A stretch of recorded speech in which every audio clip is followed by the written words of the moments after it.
This is Joe Bassa with Music Radar, and I'm here with Alex Skolnick, guitarist for Testament, the Alex Skolnick Trio, and now noted author, Geek to Guitar Hero. Correct. Fantastic. And we're here at the NAMM show, and you have your own signature Budda amp, the Alex Skolnick Preceptor. I do. Okay. At last, I have my own signature amp. Now, this is years in the making, right? This has been a process that's taken about 3 years. Not the whole time. Part of the reason it took so long was scheduling. I've been on the road a lot. I've done several recordings, written a book, as you mentioned. Yes. So it was really a matter of, the few times a year that I could fly out and meet with all the Budda guys. And I worked with the engineers, I worked with the designers, and I just feel really blessed that this company really just wants to make an amp that works for me. Now, lots of people talk about versatile guitar players, but you certainly embody that word. What were you looking for in designing your own amp that it would do for you? I wanted to have a situation where if I play this with a jazz trio, it'll sound good. If I sit in with an acoustic piano player, I can make it sound good. If I'm on a metal tour, if I play with Testament or anybody else. The other night at this NAMM event, Diodario Artist Night, I used it with the guys from Mastodon and guys from the Cult and the Alice Cooper Band, and it sounded great. And it's just something that you can use in any of those situations. Talk to me about the electronics, the different sounds on it. What do we have on this? Well, there are 3 channels. A lot of multi-channel amps have common knobs or common tone controls. This has independent tone controls. So there are a lot of knobs. A couple of friends of mine have been teasing me. There are a lot of knobs. Yeah, you have enough knobs on that thing? But it's actually, there's a purpose to it. So you have completely, so what if, that always kind of drove me nuts too. If you change channels and you like a lot of presence on one channel, well, what if you don't want that much presence on the other channel? Right. And with most amps, you don't have that option. With this amp, you do.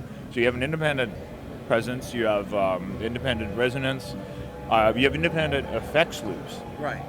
So the cool thing is, with 3 channels and 3 effects loops, you can plug a different effect into each one. You could have 3 totally different styles of delay on each channel.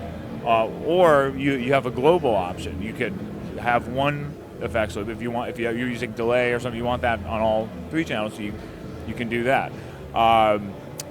There's also a combination of solid state technology and tube technology. There was an amp that I used for a long time that Marshall stopped making, called the Mode 4. Oh yeah. I thought this was a great, vastly underappreciated amp, and I think because of the solid state technology, it got a bit of a bad rap. But anybody who heard me play it live would just freak out about it and how good it sounds. How can you make that sound so good? It's all, well, there's nothing wrong with that technology. At the same time, I do like tube technology as well. Right. So this combines tube and solid state technology, and you have an option to go back and forth between an all tube sound and a solid state sound. And it's a very subtle difference, but there is a difference. So now I imagine you've road tested it with both Testament and the Trio. Yes, at this point I used a prototype for a Testament rehearsal, but I had to send it back because it was the only one in existence. Okay. So I actually haven't taken it out with Testament. It just got completed in time for this NAMM show. But the first metal gig was the event I was referring to earlier, the All-Star Night. And there were a lot of metal covers. That was like Joey from Anthrax singing Heaven and Hell and Neon Night, all these Sabbath tunes. And, Right. we did a great version of Led Zeppelin rock and roll with Dave Lombardo from Slayer on drums, Charlie Benante on drums, and Keith Carlock, the great jazz guy, together. And they all combined that fill at the end. It was awesome. I used this amp for that gig, and it sounded great. And I used it to play with the trio the other day. It sounded great.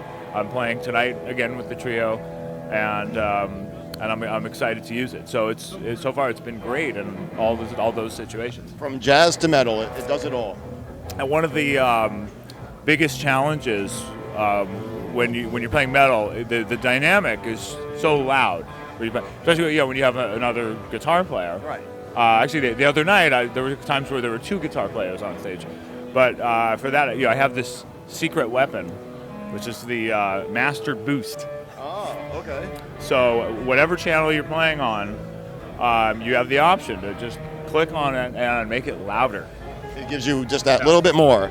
Yes, yeah, not to be Spinal Tap and say, this goes to 11, but it's actually, there are times where the front of house sound person may not know the material well enough to know to bring up your solo.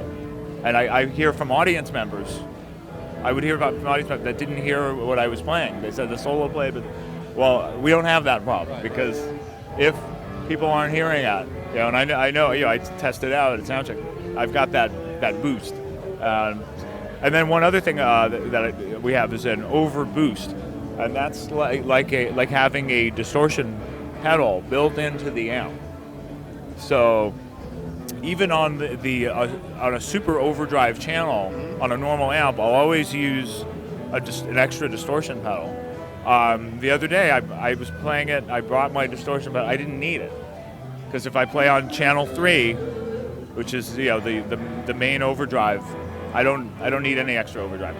If I say I'm on the clean channel 1, I also have the option to just hit a distortion channel and keep that same tone as if I'm using as if I'm playing through one amp. Yeah, yeah. So it just has all these options that I wish I had, and then the tone quality itself is something I worked on very closely with the engineers. And I don't know the technical terminology for a lot. I don't really go beyond treble, mid, bass, and presence. But I would say things like, okay, right there, that quality, right there. Okay, or when I play this riff, I'm playing. I'm playing Ozzy. I don't know. I want that to have that Randy Rhoads resonance. Or I'm playing Creeping Death. I want it to have the head. Okay, it's losing the, that. And then we just gradually found a common language, and we found a way to pull it off. It was great. Well, now we're going to hear how it sounds a little bit. Absolutely. Okay, cool. Cool.